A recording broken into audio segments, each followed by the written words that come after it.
மக்கள் எல்லோருக்கும் வணக்கம். இது உங்கள் அம்பிகை ஜோதிடம். நான் உங்கள் ஜி கோபால் பேசுகிறேன். இன்னைக்கு நாம சுக்கிர பகவானை பத்தி பேச போறோம். இந்த சுக்கிர பகவான் ஆப்பட்டது ஜூன் மாசம் 12ஆம் தேதி அதனுடைய பெயர்ச்சியை ஆரம்பிச்சு ஜூலை மாதம் 6ஆம் தேதி வரைக்கும் இந்த சுக்கிர பகவானுடைய பெயர்ச்சி இருக்கும். இந்த சுக்கிர பகவான் ஆப்பட்டது ரிஷப ராசியிலிருந்து பயிற்சியாகி தன்னுடைய நட்பு கிரகமான புதனுடைய வீட்டுக்கு மிதுனத்துக்கு போறாங்க.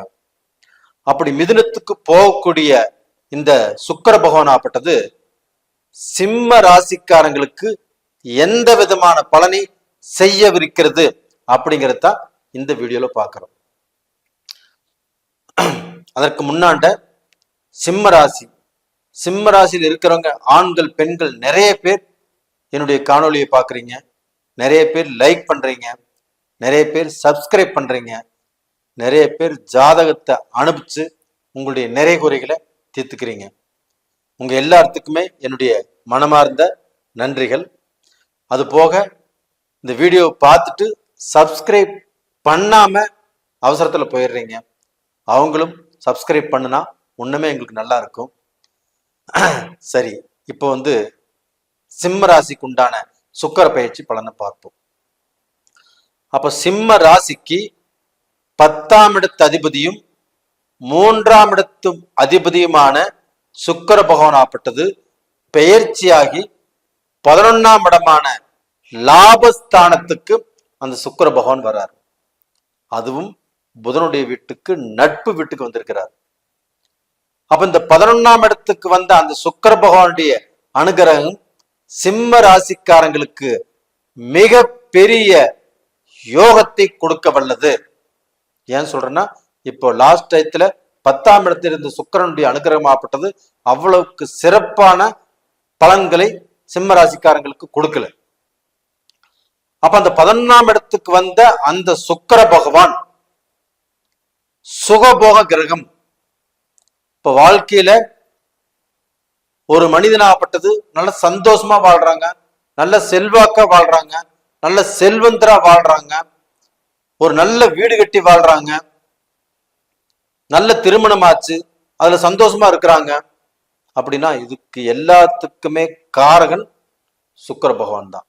இந்த சுக்கிர பகவானுடைய அனுகிரகம் ஒருத்தருக்கு இல்லைன்னா அவங்களுடைய வாழ்க்கையில சந்தோஷத்தையே பார்க்க முடியாது.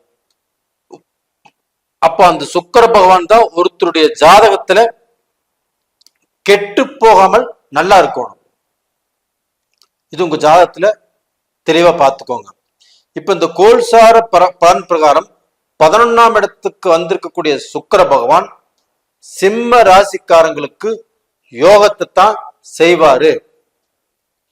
சிம்ம ராசி நண்பர்களே, சிம்ம ராசியில் பிறந்த சகோதரிகளே, உங்க எல்லாத்துக்குமே ஒரு அற்புதமான காலம் வந்தாச்சு. அப்ப கடந்த காலங்கள்ல நீங்கள் இருந்து வந்த சூழ்நிலையை நல்லா தெரிஞ்சுக்கோங்க. அப்ப கடன் பிரச்சனை, ஒரு வீட்டுல சந்தோஷமாக வாழ முடியல, சிம்ம ராசிக்காரங்களாகப்பட்டது தன்னுடைய வீட்டுக்கு முக்கியத்துவம் கொடுக்கல, பொதுநல வாழ்க்கையில இருந்தாங்க. பொதுநல வாழ்க்கையில யார் என்ன கேட்டாலும் அவங்களுக்கோசரம் பாடுபட்டாங்க. அப்படி பாடுபட்டும் சிம்ம ராசிக்காரங்களுக்கு நல்ல பலன் இல்லை. அப்ப எவ்வளவு பாடுபட்டு எவ்வளவு செஞ்சாலும் அந்த நன்றி விசுவாசத்தை யாருமே காட்டல. அது போக தன்னுடைய பங்காளிகளுக்கு மூலியமாக பிரச்சனைகள், தன்னுடைய நட்பு வட்டாரத்திலையும் பிரச்சனைகள், தான் நம்பின இடத்திலையும் பிரச்சனைகள், தான் யார முழுசா நம்பி தன் கூட வச்சிருந்தாங்களோ அவங்கனாலையும் நயவஞ்சகம், இவ்வளவு பிரச்சனைகளை சிம்ம ராசிக்காரங்க பார்த்து வந்தாங்க. அப்படிப்பட்டவர்களுக்கு இந்த சுக்கிர பெயர்ச்சி ஆகப்பட்டது கண்டிப்பாக ஒரு நல்ல பலனை உருவாக்கி கொடுக்கும் என்பதில் எந்த ஒரு தடையும் இல்லை. அப்ப சிம்மராசியில பிறந்தவங்க ஒரு சந்தோஷமான வாழ்க்கையை, ஒரு நிலையான வாழ்க்கையை, தன் வாழ்க்கையில என்ன ஆசைப்பட்டிருக்கிறீங்களோ அதை செய்வதற்குண்டான காலகட்டங்கிறது இப்ப வந்தாச்சு. அப்ப உங்களுக்கு நீங்க செஞ்சுட்டு இருக்கக்கூடிய ஒரு கவர்மெண்ட் ஜாப்பே இருக்குது. அந்த கவர்மெண்ட் ஜாப்ல உங்களுக்கு கிடைக்கக்கூடிய ப்ரமோஷன் கிடைக்கல, உங்களுக்கு கிடைக்கக்கூடிய அந்த கௌரவ பதவி கிடைக்கல, வேலையில அவதூறு, நீங்க செய்யாத தப்பு செஞ்சேன்னு சொல்லிட்டாங்க. இது எல்லாமே இப்ப பார்த்துட்டு இருக்கிறீங்க. அப்படிப்பட்டவங்களுக்கு இப்ப வேலையில் இருக்கக்கூடிய அந்த அவதூறு அதை பத்தி பேச போறாங்க. அது உங்களுக்கு சாதகமாக முடியும். அப்போ உங்களுக்கு நல்ல பேர் கிடைக்கும். அதுபோக உங்களுக்கு ப்ரமோஷனுக்கு உண்டான வாய்ப்புகளும் கண்டிப்பாக இந்த பீரியட்ல வரும். இது போக நீங்க அரசியல் வாழ்க்கையில ஒரு நல்ல பொசிஷனுக்கு வர்றேன்னு சொல்லி அது இத்தனை காலகட்டங்களாக உங்களுக்கு நடக்காமல் இருக்குது. அந்த காலகட்டம், அந்த ஒரு பொன்னான பீரியடு இந்த பீரியட்ல வந்தாச்சு. அப்ப அரசியல்ல உயர் பதவி கிடைக்கும், அரசியல்ல நீங்க எதிர்பார்த்த பதவி கிடைக்கும், அரசியல்ல நீங்க எதிர்பார்த்த இடத்துக்கு ரீச் ஆவீங்க. அப்ப டோட்டலா பாத்தீங்கன்னா நீங்க நெடுநாள் ஆசைப்பட்டு வந்த அந்த வாய்ப்பு கண்டிப்பாக கிடைக்கும். இது மட்டும் இல்லைங்க, நீங்க இப்ப 11ஆம் இடத்துல சுக்கிர பகவான் நல்ல ஸ்தானத்தில் இருக்கிறதுனால வெளிநாட்டுக்கு போகணும், வெளிநாட்டுல சம்பாதிக்கணும், வெளிநாட்டுல சாதிக்கணும் அப்படின்னு சிம்மராசிக்காரங்கள் நிறைய பேர் நினைச்சிருக்கிறீங்க. அதற்குண்டான முயற்சிகள் பண்ணி அது கிடைக்காம தடங்கல் பட்டு வாழ்ந்துட்டு இருக்கிறீங்க. அப்படிப்பட்டவர்களுக்கு இந்த பீரியட்ல நீங்க முயற்சி பண்ணுங்க, அந்த முயற்சிகள் திருவினையாகும். அப்ப அந்த முயற்சிகள் ஒர்க் அவுட் ஆகும்.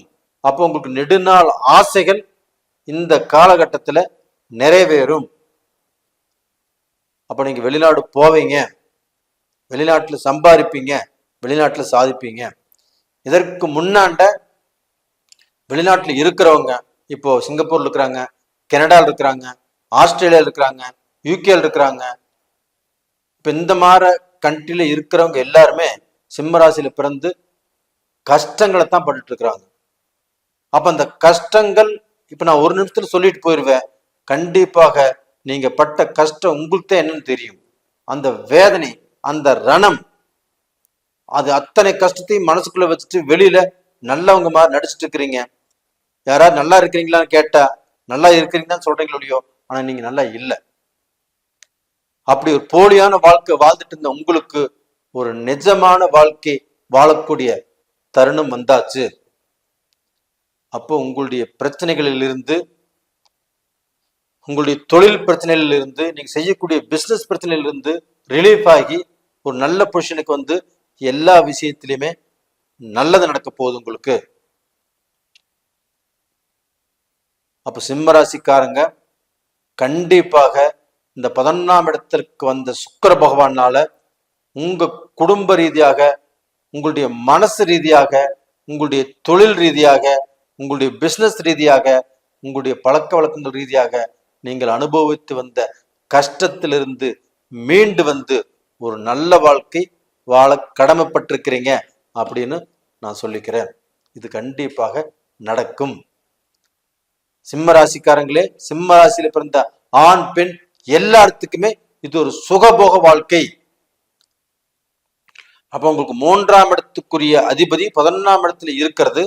அந்த 3ஆம் இடம் என்பது முயற்சி ஸ்தானம், ஒரு கௌரவ ஸ்தானம். உங்களுடைய இப்ப நீங்க ஒரு இடத்துல வேலை செய்றீங்கன்னா நீங்க டிரான்ஸ்பர் வேணும்னு எதிர்பார்த்திருந்தாலும் அந்த டிரான்ஸ்பர் கண்டிப்பாக கிடைக்கும். அப்ப அந்த முயற்சிகள் கண்டிப்பாக பலிக்கும். இந்த மாதிரி சூழ்நிலைகள் வந்தாச்சு. இதன் அடிப்படையில சிம்மராசியில பிறந்தவங்க கண்டிப்பாக உங்களை சுத்தி இருக்கக்கூடிய பல பிரச்சனையிலிருந்து தப்பிச்சு நல்ல வாழ்க்கை வாழ போறீங்க. நீங்க இந்த சமயத்துல வழிபட வேண்டிய தெய்வம் என்னன்னா அம்பாளுடைய வழிபாடு தான் உங்களுக்கு ரொம்பவுமே சிறப்பு. இப்ப அந்த அம்பாளை வழிபட்டு அது கிடைக்கக்கூடிய அந்த பிரசாதத்தை 48 நாள் உங்க நெத்தியில வச்சுட்டு வாங்க. கண்டிப்பா நல்லா இருப்பீங்க. வேற எந்த பரிகாரமும் உங்களுக்கு தேவையில்லை. நேயர்களே, இந்த பதிவு பிடிச்சிருக்குன்னு நினைக்கிறேன். பிடிச்சிருந்தால் லைக் பண்ணுங்க, சப்ஸ்கிரைப் பண்ணுங்க. உங்களுடைய ஜென்ம ஜாதகத்துல நடக்கக்கூடிய தசாபுத்திகள் சாதகமா பாதகமான்னு பார்த்துக்கோங்க. அந்த தசாபுத்தி தான் உங்களுடைய எதிர்காலத்தை நிர்ணயிப்பது. அப்போ அந்த தசாபுத்திகளை பார்க்கறதுக்கு கீழே 2 நம்பர் கொடுத்துருக்குறோம். விருப்பம் இருந்தால் கான்டாக்ட் பண்ணுங்க. உங்களிடமிருந்து விடைபெறுவது உங்களின் ஜி கோபால். நன்றி, வணக்கம்.